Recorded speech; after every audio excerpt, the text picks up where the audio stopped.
Sir, Malegaon शहरामध्ये परवा रात्री एका मुलीचा म्हणजे एका महिलेचा आणि बालिकेचा मृत्यू झाला होता. नातेवाईकांचं असं म्हणणं होतं की तो खाजगी रुग्णालय होता, त्या डॉक्टर बोगस डॉक्टर असल्याचा संशय. काय सांगता? सदर प्रकरणाची आम्ही घटनास्थळी जाऊन चौकशी केली. सदर डॉक्टर हे एक BAMS डॉक्टर आहेत आणि त्या अनुषंगानं हे गंभीर प्रकरण आहे.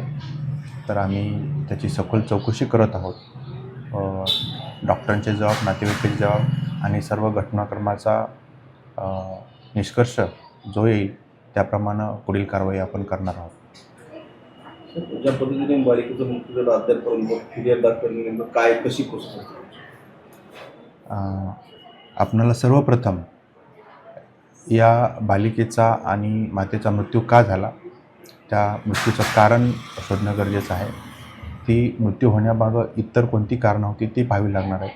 त्याच्यानंतर मेडिकल निग्लिजन्स झाला असेल तर मेडिकल निग्लिजन्सच्या अनुषंगानं माननीय जिल्हा शल्यचिकित्सकाकडे एक समिती असते. तो सर्व अहवाल जिल्हा शल्यचिकित्सकाकडे पाठवून मेडिकल निग्लिजन्स कमिटी त्यावर मान्यता दिल्यानंतर मग आपण मेडिकल निग्लिजन्सचा गुन्हा आपण दाखल करू शकतो. याच्यामध्ये आपणाला त्या गोष्टीच्या विरोधात तक्रार देण्याची किंवा पोलीस कंप्लेंट करण्याचे अधिकार वैद्यकीय आरोग्य अधिकारी यांना आहेत.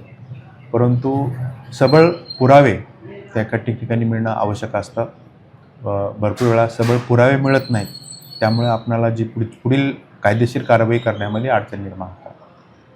त्यामुळे आपण त्या कायदेशीर कारवाई करू शकतो नाही. तरीही आरोग्य प्रशासन आम्ही सातत्यानं त्याच्यावरती लक्ष ठेवून आहोत आणि सक्रियपणे या शहरामध्ये बोगस डॉक्टरांची जी काही संख्या असेल ती कमी करणे, संपुष्टात आणणे आणि अवैध गर्भपात आणि सेल्फ डिटर्मिनेशन याच्यावरती कडक कारवाई कशा पद्धतीनं करता येईल या स्वरूपाने आम्ही काळजी घेतो. डॉक्टर एका बाजूला देव मानलं जातं आणि अशा प्रकारचे गोष्टी मालेगाव शहरामध्ये होत आहे. ह्या सिस्टममध्ये डॉक्टर डांगेबरोबर अनेक डॉक्टर देखील आहेत. काय तुम्ही डॉक्टरांना आवाहन कराल आणि काय सांगाल? सर्व डॉक्टरांना एकच आव्हान आहे की डॉक्टर होणं ही फार मोठी गोष्ट आहे. हे झाल्यानंतर कुणीही अवैध कृत्य किंवा बेकायदेशीर कृत्य करू नये. बहुतांश आमचे डॉक्टर हे चांगलंच काम करतात. एक विरळात विरळ एखादी घटना किंवा एखादा व्यक्ती असू शकतो. यामुळं सगळं डॉक्टरच चुकीचे करतात असं म्हणणंही चुकीचं ठरेल. तर सर्व डॉक्टरांना एक आरोग्य अधिकारी माझं आव्हान आहे की अशा स्वरूपाचं बऱ्यापैकी डॉक्टर करतही नाहीत आणि कुणी तसं करू नये. आणि कोणी जर अशा स्वरूपाचं करत असेल, त्यांना त्याची माहिती असेल तर त्यांनी आरोग्य प्रशासनाला ती माहिती द्यावी. आरोग्य प्रशासन त्याच्यावरती सर्वतोपरी कारवाई करण्यासाठी तयार आहे. सदर प्रकरण हे हिराई हॉस्पिटल मालेगाव येथे असून त्या ठिकाणी जे हॉस्पिटलचे मालक डॉक्टर किशोर डांगे यांच्याबाबतच्या भरपूर तक्रारी या कार्यालयावर शासनास प्राप्त होते की ते गर्भलीन निदान करत आहेत आणि इलिगल अबॉर्शन्स करत आहेत. सेक्स डिटर्मिनेशन करून त्या अनुषंगानं फिमेल फिटिसाईड त्यांच्याकडून होते अशा तक्रारी प्राप्त होत्या. आणि त्यानंतर आम्हीही त्या ठिकाणी तपासणी करत होतो. एके दिवशी एका समाजसेवकाने फोन केला की अशा स्वरूपाने अवैध प्रसूती आणि बालकाला विक्री करणं आणि ते पण एक रॅकेट त्याच्या पाठीमागं कार्यरत आहे. आणि याच्यातून संशय आल्यानंतर आम्ही पोलिसांशी संपर्क साधला. पोलिसांशी संपर्क साधून त्या ठिकाणी आम्ही पोलीस स्टेशनला गुन्हा दाखल केलेला आहे. सर, ये जो डॉक्टर डांगे का जो मामला है उसमें आपने शिकायत दर्ज की है, तो ये क्या मामला था? आपने शिकायत क्यों दर्ज की? उसमें डॉक्टर किशोर डांगे इनका जो हिराई हॉस्पिटल है, इस हॉस्पिटल के बारे में बहुत सारी कंप्लेन आ रही थी कि वो सेक्स डिटर्मिनेशन करते हैं और इलीगल अबॉर्शंस उस हॉस्पिटल में करते हैं और अवैध प्रसूति भी, डिलीवरी भी वहाँ पे करते हैं, इलीगल डिलीवरी भी वहाँ पे होती है और उसमें से जो बच्चे आते हैं उनकी बिक्री करती है ऐसा संशय था। एक सामाजिक कार्यकर्ता ने हमें मालूमात दी तो हमने ऊपर जाके चेकअप किया तो उसमें कुछ सस्पिशियस लगा तो मालेगांव शहर के पुलिस स्टेशन में हमने वो FIR दर्ज की। अभी जो FIR हुई वो क्या मामला है सर उसमें? तो अभी जो FIR हुई उसमें ये मामला है कि अल्पवयीन कुमारी माता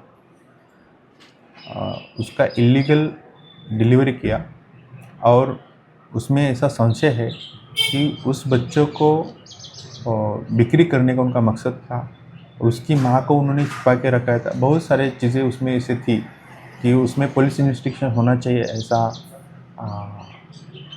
हमको संशय आ गया, इसलिए हमने पुलिस इन्वेस्टिगेशन की केस दर्ज की। इतने सारे आरोपी बना लिए गए, 11 आरोपी है क्या ये सब शामिल है उसमें 11 लोग? अभी ये तो पुलिस इन्वेस्टिगेशन में ही सब चीज़ें सामने आ जाएंगी। आपकी फिरियाद में 11 लोग थे? नहीं, इन लोगों ने वहाँ पे सीजर्स किया और डिलीवरी की और उस पर किसी को मालूमात नहीं दी, तो इसमें अभी ये सब पता चलेगा डिटेल। तो मामला ये था कि अपने इधर एक सिद्दीकी मैटरनिटी होम करके एक BMS डॉक्टर अपना क्लिनिक चलाते हैं वहाँ पे। तो उन्होंने वहाँ पे पेशेंट को एडमिट किया था और उस डिलीवरी होने के बाद बच्चे की भी डेथ हो गई और उन्होंने वो ग्रीवेंस कंडीशन देख के माँ को रेफ़र किया, लेकिन माँ का रास्ते में ही इंतकाल हो गया। तो उसकी जांच चल रही है, जांच में जो कुछ चीज़ें सामने आएंगी उसके अनुसार एक्शन लिया जाएगा। सर कोई शिकायत वगैरह करने के लिए आपके पास आया था या फिर लिखित में किसी ने शिकायत दिया? लिखित में किसी ने शिकायत नहीं की, मीडिया की जो न्यूज़ आ गई उसके हिसाब से हम इंक्वायरी कमेटी बिठा दी है और उसकी इंक्वायरी कमेटी से हम इंक्वायरी कर रहे हैं।